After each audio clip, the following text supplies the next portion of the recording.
Hi, Tim Yao here, Community Pioneer in Roundhouse Park and Cringleford, and welcome to this week's edition of Cringleford Assembly. Well, today is Easter. Happy Easter to you.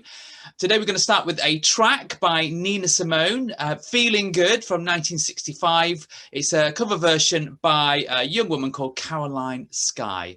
I hope you enjoy this. Birds flying high,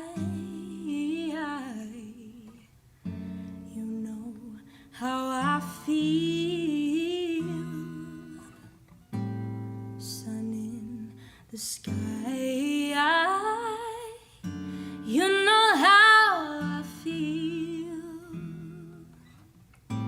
Breeze drifting on by, you know how I feel.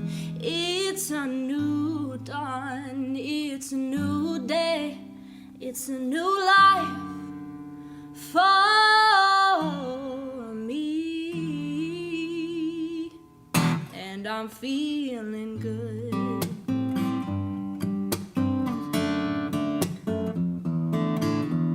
Welcome back. I hope you enjoyed that brief clip. Some of the lyrics there, it's a new dawn, a new day, a new life, and I'm feeling good. I don't know how you're feeling about Easter. Obviously, the lockdown restrictions are starting to ease. We've got a little bit more freedom. Are you feeling good this Easter Sunday? When we look at ourselves and look at our lives, is there goodness going on? Is there a sense of a newness happening in you? Today we celebrate Easter. Maybe you've got lots of chocolate eggs around you. Maybe you've got kids, and maybe you're going to do an Easter egg hunt. Or maybe you just, you think, I've had enough of all that. But as we dig around and dig beneath the surface of Easter and the Easter traditions that we have, we find out a story of new life and hope. And hopefully that's something we can explore together today.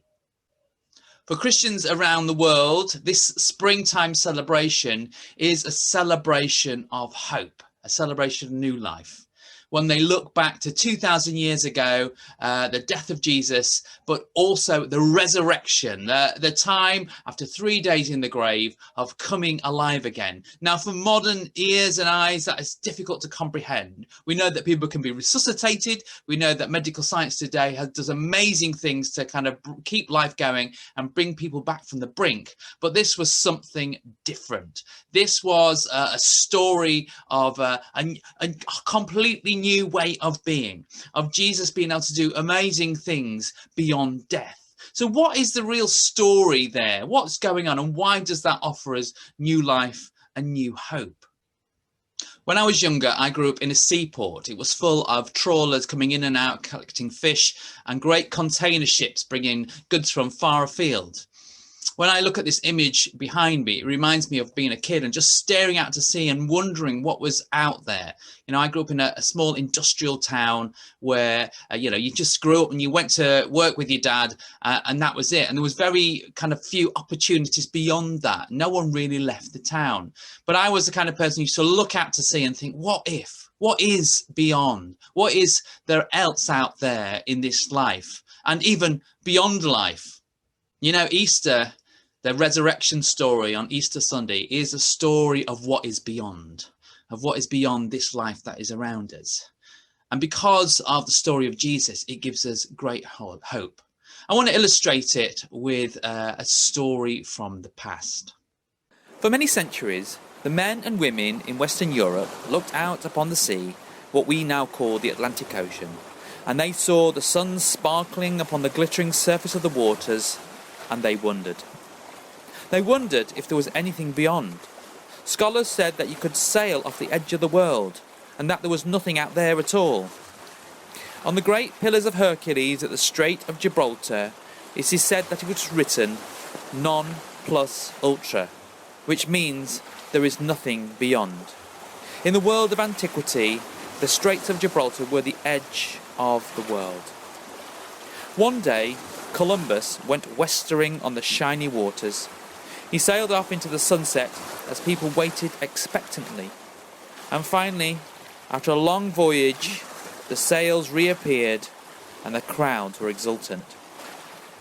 They shouted with joy, and Columbus announced that there was a land beyond the sea that was rich beyond their dreams. It was a glorious paradise. The King of Spain was so enamoured with the story of Columbus that he changed the motto on his crest of arms, and today it reads Plus Ultra, which means there is more beyond. For many centuries, innumerable people stood beside the dark hole that we call the grave, and they watched the remains of their loved ones lowered into the earth, and they wondered, beyond the dark waters of death, is there anything beyond? Then one day, a young explorer went westering into the setting sun and descended into the blackness of the pit. He sailed off the edge of the world and crashed into the unknown. Some people waited expectantly. Finally, on the resurrection morning, as the sun arose in the east, Jesus stepped forth from a grave and declared, "There is something beyond.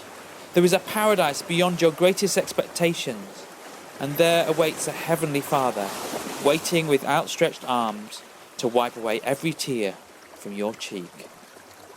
There is more beyond." You know, for our sakes, Jesus crossed that great unknown. He crossed the great sea, the sea of life and the sea of death, and he came back. Christians believe because of that, it gives us hope. We don't have to fear. We don't have to live for everything for now, because we know there's more to come. There's so much more to come. There is a new place, a new country. So for you, when you live through this difficult lockdown, whether you've lost people, whether it's been hard, Easter Sunday is that place of hope.